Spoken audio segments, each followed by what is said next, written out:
Israel Iran మధ్య భీకర యుద్ధం కొనసాగుతోంది. ఇరు దేశాలు ఒకదానిపై మరొకటి మిసైల్స్, డ్రోన్స్ తో దాడులు చేసుకుంటున్నాయి. అమెరికా, ఇజ్రాయెల్ దాడులకి ప్రతీకారంగా ఇరాన్ ఏకంగా 8 దేశాల్లో ఉన్న యుఎస్ బేస్ క్యాంపులపై దాడులకు పాల్పడింది. ఈ దాడుల నేపథ్యంలో ఇరాక్, యుఏఈ, జోర్డాన్, ఇజ్రాయెల్ దేశాలు తమ గగనతలాన్ని పూర్తిగా మూసివేశాయి. అయితే తాజాగా టాలీవుడ్ ప్రముఖ నటుడు మా అధ్యక్షుడు మంచు విష్ణు షేర్ చేసిన వీడియో సంచలనంగా మారింది.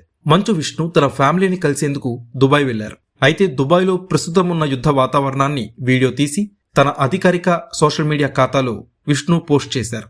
వీడియో చూస్తుంటే అక్కడి భయానక పరిస్థితులు కళ్లకు కట్టినట్టు కనిపిస్తున్నాయి. ఆకాశంలోకి క్షిపణులు దూసుకురావడం, వాటిని అడ్డుకుంటున్న దృశ్యాలు తన కళ్ల ముందే జరుగుతున్నాయని మంచు విష్ణు సోషల్ మీడియా వేదికగా తెలిపారు. ఆయన షేర్ చేసిన వీడియో ప్రస్తుతం నెట్టింట వైరల్ అవుతోంది. అయితే క్షిపణుల ధాటికి తాము బస చేసిన ఇళ్లు దద్దరిల్లిపోయాయని మంచు విష్ణు అన్నారు. అంతేకాక యుద్ధం శబ్దాలకి తమ చిన్నారి ఐరా ఒక్కసారిగా భయపడిందని తెలిపారు. ఏ చిన్నారి కూడా ఇలాంటి యుద్ధ వాతావరణంలో పెరగకూడదని విష్ణు తన పోస్టులో పేర్కొన్నారు. ప్రపంచంలో ఎక్కడైనా పిల్లలకి ప్రశాంతమైన వాతావరణం ఉండాలని ఆకాంక్షించారు.